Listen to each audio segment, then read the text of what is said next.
네, 안녕하세요. 울산 학부모 김춘입니다.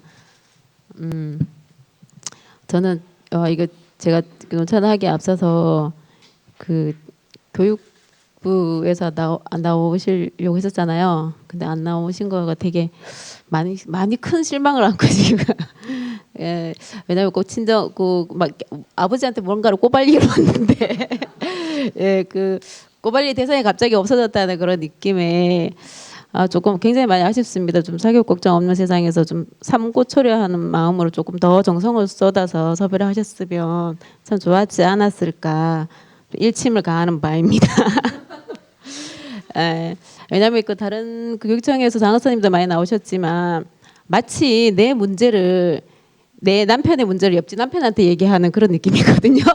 교육청 장학사님들은 그래서 별로 저한테는 별로 큰 의미가 없고요. 네, 그런 심정입니다. 제 가슴이 지금 쿵당쿵당 뛰는 이유는 아마 제가 부정적인 얘기를 지금 많이 쏟아내야 되기 때문에 아닌가 싶어요. 제가 요즘 한간에 떠도는 말이 가장 그 대한민국에서 가장 불행한 부모가 성남에서 살다가 울산으로 이사 온 학부형이라고 하더라고요. 저는 그 얘기에서 가장 불행한 학부형은 아니고요. 원래부터 살았으니까 이사를 선택해서 온 건 아니니까 조금 덜 억울하긴 한데 그런 한간에 그런 말이 떠돌 정도로 울산의 교육 현실 전국적으로 많이 알려졌나 봐요. 그래서 또 가능성이 또 있지 않을까 그 상황에서 많이 알려졌기 때문에 이제 좀 견디기 힘든 상황을 만들어서 다음 선거 때는 희망을 걸면서 KTX를 타고 득달같이 달려왔습니다. KTX를 제가 오늘 타려고 플랫폼에서 차를 기다리는데 KTX에 평소에 안 보이던 문구가 보이더라고요. 국민 행복 콜에 이렇게 적혀 있대요. KTX로 타면 이렇게 국민을 행복하게 만들려고 하는 철학이 있는데 우리 아이들이 16시간씩 학교에 있어야 되는 그 교육 현장은 과연 우리 아이들을 얼마나 행복하게 만들고자 하는 철학이 들어있을까 하는 그런 슬픈 생각이 오늘은 좀 들더라고요. 아무튼 제가 너무 할 말이 많아 산으로 갈 것 같아 적은 거를 읽는 차원에서 진행을 하겠습니다. 저는 초중고 아이가 다 있고요. 가장 불행한 울산에서 살고 있습니다. 이 어려운 상황을 잘 아는지 저희 사교육 걱정 없는 세상에서 하소연이라도 좀 하라고 이렇게 자리를 깔아주시네요.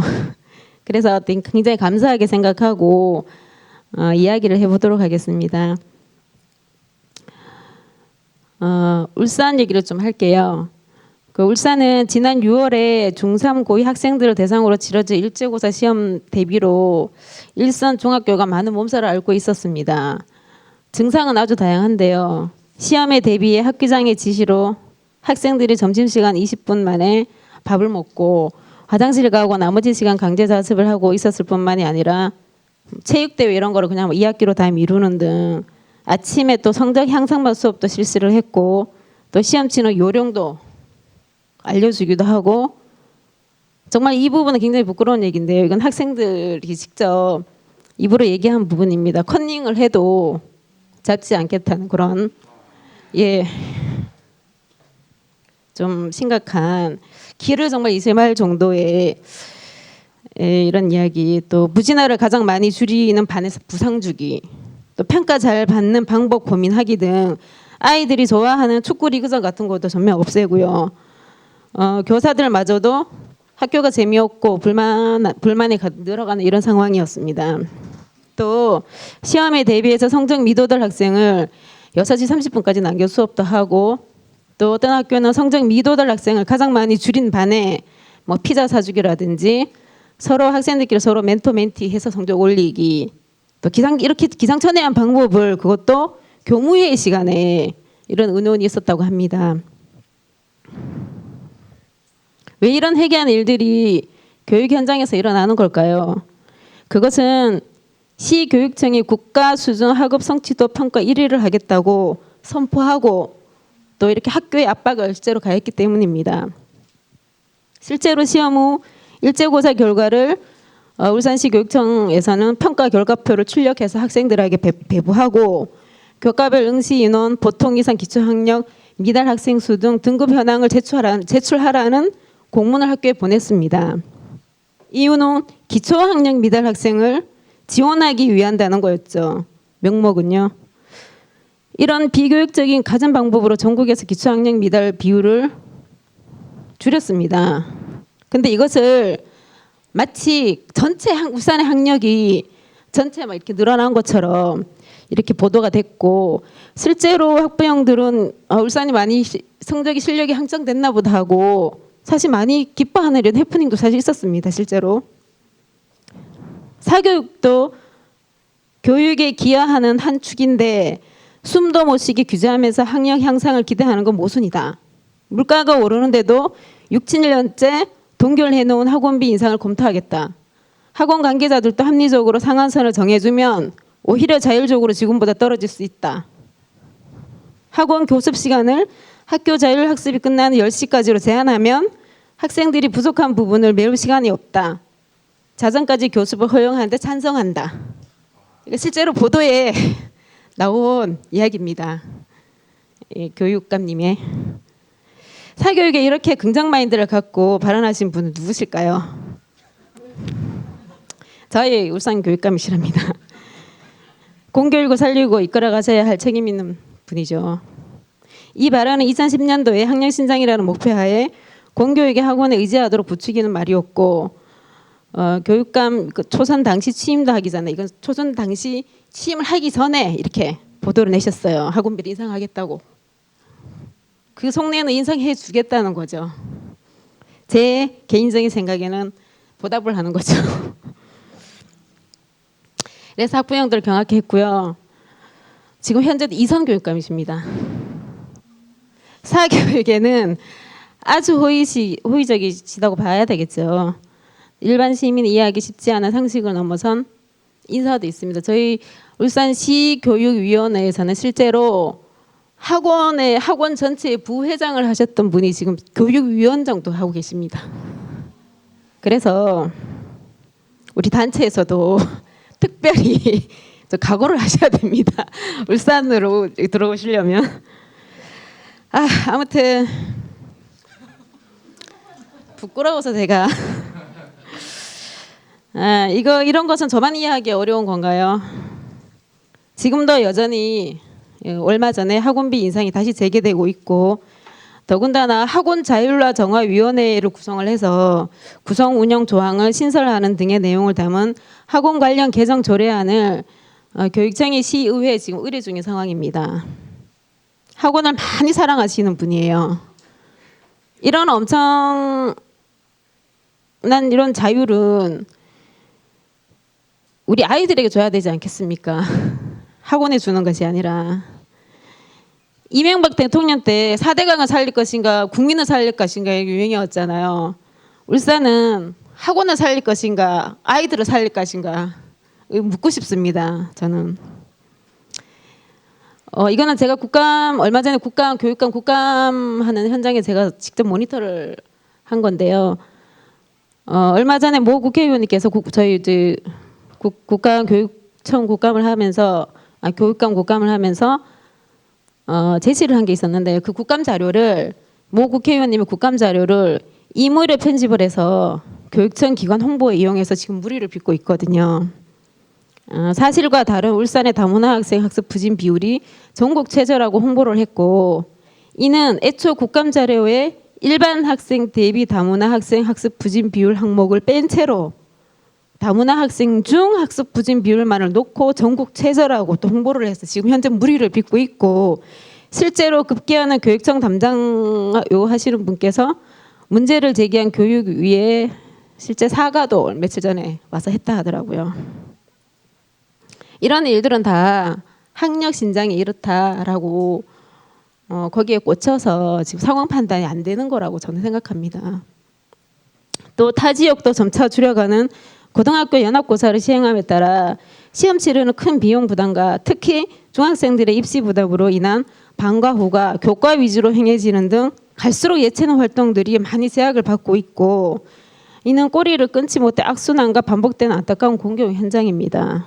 지역 교육에 막대한 권력을 갖고 있는 최고의 교육감님의 교육 철학이 이렇다 보니 모든 학교 현장의 교육이 학습 향상에 초점이 맞춰져 있고 중학교에서 실시하는 방과 후 학교만 해도 교육의 주체인 아이들의 학습 선택권이 있는 것이 아니라 거의 의무적으로 하게끔 유도되어 있습니다. 중학생 아이들에게 학교에서의 불만을 이야기해보라고 하면 거의 대부분 방과 후 좀 없애주세요 라고 얘기를 해요. 실제로 특히 저희 아이 같은 경우는 엄마 돈 내고 뜨개질 해야 돼. 나 정말 하기 싫은데. 그것도 돈을 내고 해야 된다고 합니다. 돈을 이중부담한다고 하대요. 지 말로는 방과후비도 내야 되고 뜨개질할 실비도 자기가 개인적으로 다 사갖고 와야 된다고. 다 하기 싫대요. 그래서 하고 싶은 것은 애들이 좋아하는 거는 몰리고 거기에 들어가려면 가위바위보로 해서 들어가야 되고 애들이 좋아하는 걸 여러 개 늘리면 되잖아요. 그죠? 간단한 거 아닙니까? 이런 거 하나가 시성이 안 되는지 정말 답답하고 그래서 결국엔 자기의 적성과 취미도 없는 뜨개질을 하고 앉아야 돼요. 학교에서. 저는 제가 뜨개질을 하기 싫기 때문에 저희 애도 저를 닮아서 하기 싫어하거든요. 너무 슬픕니다. 정말. 너무 재미없다고 합니다. 이렇게 예체능 관련 프로그램을 학년이 올라갈수록 그나마 있는 예체능 프로그램이 점점 토요일로 밀리고 이 예체능 방과후를 하기 위해서 또 토요일 학교 가야 됩니다. 이런 일들이 저희 울산에서는 실제로 지금 일어나고 있고 저희 애가 다니는 학교에서 이렇게 하고 있습니다. 모든 것이 교과목 위주로 진행이 되고 있습니다. 저희 애 하는 말 엄마 화요일하고 목요일은 예체능이 한 과목도 안 들어있어서 정말 학교 가기 싫어 이렇게 말하는데 정말 제 아이의 얼굴에 그늘이 보여 정말 안타깝습니다. 공부 잘하는 등수별로 20명만 들어갈 수 있는 정독실 이야기 이제 나옵니다. 기상천외한 이야기들이. 이 똑똑한 아이들에게 주는 기이한 혜택들. 점심 급식 먼저 먹기. 정독실 20명이면 그 위에 또 있는 상위 10등까지 스카이를 목표로 하는 밀레니엄 정독실을 만들어서 교장 선생님께서 직접 관리하시고요. 온갖 특혜를 몰아줍니다. 심지어는 교장 선생님이 전교 10등까지 아이의 이름을 책상 위에 일일이 붙여놓고 외워서 아침 등교 시에 직접 아이의 등을 아주 사랑스러운 표정으로 토닥거려 주시며 격려를 하신다고 합니다. 모 고등학교에서는. 맞춤형 동아리 활동 만들어주기, 거의 모든 상을 몰아주기, 정독실에 에어컨, 나머지는 선풍기, 입시 컨설팅 형태의 교육청 1박 2일 캠프 혜택. 이거는 아이들을 전교 10등이나 20등까지 아이들을 캠프를 실시를 해서 아이들을 이렇게 그 컨설팅을 해주는 사례가 있었고요. 또 기숙형 학원 추진 노력을 지금 하고 있습니다. 꾸준히 교육청에서 이렇게 교육청과 학교에서 홍보해주는 입시 설명회, 교육청과 학교에서 홍보를 해주는 입시 설명회 이건 제가 직접 갔었거든요. 근데 이 2시간짜리 입시 굉장히 유명한 입시 컨설팅 하시는 분이라고 해서 제가 이제 처음으로 한번 가봤어요. 저 애가 이제 고등학생이니까. 근데 30분 하고 갑자기 모 생명회사에서 나와가지고 그 복리저축에 대해서 설명을 하더라고요. 근데 이 생명에서 신한생명이었거든요. 저는 그걸 들으면서 이렇게 생각하기로 했습니다. 아, 신한생명 정말 전략이 대단하다. 어떻게 국민들 학부형들의 그 마음을 알아서 이렇게 경영 전략을 짤까. 여러분 신한생명에 자식들을 보내주시오. 한여름 찜통더위에 에어컨 인생과 선풍기 인생이 갈리고 생기부에 올라가는 성실하다는 요 한 문구가 기록되려면 이유불문하고 공부를 잘해야 되는 이런 기가 막힌 상황이 인간 존중 바탕 위에 설명이 되는지요. 너가 사귀는 남자친구 성적 떨어지면 안 되니까 너 그 애랑 헤어져. 선생님이 아이에게 한 말입니다. 공부를 잘하지 못하면 이성친구도 못 사귀는 문화는 대체 대한민국 건국 이래 언제부터였는지요. 공부 잘하는 아이만 편애하는 선생님, 질문에도 스스로 생각해봐 라며 바쁘다 하시는 선생님, 행정 업무 봐야 한다며 수업에 안 들어오시는 선생님, 이런 선생님들 어찌 좀 해달라고 호소하는데 이거 어쩝니까? 아이가 너무 가슴 아픈 말을 합니다. 엄마, 차라리 내가 선생님한테 맞을 테니까 그 선생님 그만두게 하면 안 돼? 어쩌다가 아이들이 이런 말까지 하게 되는지. 아이들은 압니다. 무엇이 옳고 무엇이 그른지요. 그건 지식이 많아서가 아니라 그냥 인간이 심리적으로 느끼는 겁니다. 아이들이 가슴으로 하는 말에 귀 기울인 적 있나요? 여전히 교회 입상자들의 현수막을 보며 그 이름 석자를 보며 아이들은 등하교를 해야 되고요. 야자 시간에 화장실도 못 가게 하며 갔다 오면 얼차례 기합을 받아야 되고 학교 내에서 편한 체육복도 못 입게 하며 벌점을 주며 이런 이해 못할 상벌 제도들이 비일비재하고 또 과다한 복장 단속, 기준이 없는 벌점 제도들. 저희 큰애가 이런 얘기를 하더라고요. 반에 친구가 뚱뚱해서 교복 와이셔츠가 잘 안 잠긴대요. 이게 자꾸 풀어진대, 자기도 모르게. 그럼 이렇게 풀어진 단추수를 세워가지고 벌점을 준다는 거예요. 뭘 하게 해서 동기를 얻는 교육이 아니라 뭘 못하게 해서 벌점을 주는 이런 것들은 대체 어찌해야 합니까? 부모로서 아이들의 이런 얘기를 들을 때 심정은 마치 어린아이가 우물가로 가는데 구해주러 달려가는 내 발이 헛발질만 계속하고 있는 듯한 그런 참담한 느낌입니다. 모 고등학교 토론회에 참관하러 갔다 한 학부형께서 저한테 직접 이런 얘기를 해주시더라고요. 그 학교 선생님께서 하시는 말씀이 가장 안타까운 것은 우리 아이들과 인생 얘기를 할 시간이 없다. 그것이 가장 안타깝다. 이렇게 말씀하시는 게 계속 귀에 맴돈다고 제 지인께서 얘기를 하더라고요. 대한민국의 미래가 담긴 아이들의 교육을 책임지고 있는 교육부 이하 17개 교육청의 교육 목표는 당연히 대한민국 미래와 아이들의 행복하게 살 수 있는 교육 인프라를 갖춰주는 것이며 이것이 해야 할 일이고 교육의 궁극적인 목적 아니겠습니까? 만약 대한민국 미래 인재를 키우는데 엘리트 지식이 돼야 하고 그렇게 될 때 행복한 삶을 살 수 있다면 대한민국 부모로서 저도 응당 발벗고 나서겠죠.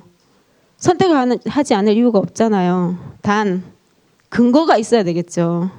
교육의 혁신 없이 50년 전과 별반 다를 것이 없는 이런 형태의 주입식 엘리트를 양성하는 교육을 계속 반복할 거라면 지금이라도 당장 과거 50년 동안 공부를 잘했던 사람들의 삶을 추적 조사해서 행복하다는 통계와 근거를 대한민국 모든 국민들에게 자료로 내놓아야 할 것입니다. 그렇지 않으면 정책을 바꿔야죠. 태도를 바꾸고. 작년에 큰딸아이가 고등학교 1학년 때 중간고사 제가 시험 감독으로 들어간 적이 있어요. 그때 느낀 건데요. 제가 중간고사 감독을 들어가서 못 볼 걸 봤습니다. 1학년 교실 감독으로 처음에 들어갔었는데요. 그냥 뭣도 모르고 엄마 왔다고 좋아하고 또 친구 엄마가 감독으로 왔다고 좋아하고 애들이 막 생기발랄하게 막 반가워하더라고요. 그래서 1학년 교실에서 감독을 끝나고 3학년 교실에 갔어요. 전혀 다른 진풍경이 제 눈앞에 펼쳐지더라고요. 낙엽만 굴러가도 깔깔거리며 웃는다는 꽃다운 나이의 소녀의 모습들은 온데간데 없고 입시생이라는 세상의 멋대로 씌운 감당 못할 굴레인 철갑옷을 입은 채 숨조차 죽이며 영혼 없는 좀비 같은 모습으로 고개를 숙인 채 모르는 문제임에도 분명한데 그걸 적지도 못하면서 한 문제라도 어떻게 맞춰볼까 끝까지 앉아서 종칠 때까지 펜을 놓지 못하고 잡고 있는 모두가 하나 같은 그런 모습들을 보면서 세상에 내가 대한민국 교육 현장에서 못 볼 것을 봤구나. 뒤에 서서 계속 눈물만 흘렸습니다. 아이들이 불쌍해서 또 억울해서 눈물이 났습니다. 왜요? 저는 엄마니까요. 우리 아이들 교육 잘해달라고 우리 세금 내잖아요. 내년이면 저희 딸도 고3인데 좀비가 될까 노심초사하는 마음으로 여기 이 자리에 딸같이 달려왔습니다. 빼앗긴 우리 아이들의 아름다운 소녀의 모습을 돌려달라고요. 여기 토론 자리에 함께하고 계시는 교육부 또는 교육청에서 노심초사 늘 애써주시고 고민해주시는 분들의 노고를 잘 알기에 몇 가지 저희 지인께서 이런 건 좀 해결해달라고 얘기를 하길래 몇 가지 말씀드릴게요. 교사의 진급 관련해서 행정 업무 실적이 아닌 선생님들의 본분이 아이들에 대한 관심도나 수업 태도 이런 것들이 중점적으로 반영이 될 수 있는 시스템을 갖춰달라. 두 번째는 학교 교칙과 관련해서 특히 상벌제 관련해서 납득하기 힘들거나 받아들이기 어려운 부분이 너무 많습니다. 이거를 실제 아이들이 아무리 학교에 얘기를 해도 개정할 수 있는 힘도 없고 이것을 들어줄 기도 없습니다. 학교에서는. 그래서 이런 것들은 교육청에서 각 학교에 이렇게 저희 아이 1학기 때 받은 건데 이런 걸 보면 뒤에 상벌제가 다 나와 있거든요. 이런 것들은 교육청에서 좀 세심하게 검토를 해서 정말 이런 거는 아니다라고 하는 부분들은 힘을 좀 써주셨으면 하는 바람입니다.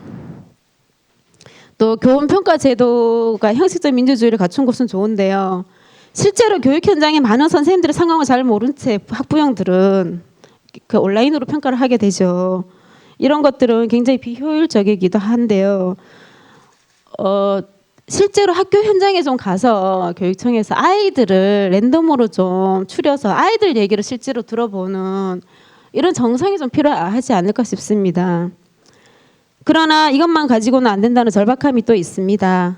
아이들이 죽어가고 있습니다. 외우고 암기하는 것에 마력을 얻을 수만 있다면 자신의 영혼이라도 선택할 것 같은 우리 대한민국 아이들, 그렇게 하면 행복할 것이라 교육받는 세뇌당하는 사회 분위기가 너무나 안타깝고 슬픕니다. 우리의 교육이 또 다른 세월호가 될까 그 슬픔이 느껴지는 건 아닌가 싶습니다. 대한민국 미래요. 어느 미래학자 그러던데요. 인간의 심오한 가능성을 가장 확장시켜주는 것은 산술 통계나 전략가로서의 갖춘 지식이 아니라 상대의 마음을 읽고 함께 할 수 있는 공감력이라고 하더라고요. 이런 살아있는 공감이 인간을 본질적인 지혜로 되돌려 놓는다고 하대. 이것을 정신의 테크놀로지라 하대. 우리의 아이들에게 공감하고 느낄 시간을 주십시오. 모든 교육 과정을 여기에 집중해 주십시오. 그런 이유로 자신의 내면을 느끼고 그 속에 움트는 사랑의 불씨를 찾아 스스로 키워내는 나도 좋고 너도 좋은 아름다운 세상을 만들 수 있는 이런 아이들로 성장시켜야 되지 않겠습니까? 이것이 교육의 본질이고 또 꺼져버린 공교육의 작은 불씨를 큰 불꽃으로 피우는 길이라 저는 생각합니다. 학교나 교육청이 부디 1등을 하겠다는 목표로 애들 좀비 만들지 말고 그것으로 학교 자랑거리로 삼지도 말고 새로운 패러다임과 다른 시각의 관점으로 진정한 학력 신장을 고민하는 행복한 교육 현장이 되길 바라면서 저는 저의 하소연을 들어주셔서 감사합니다.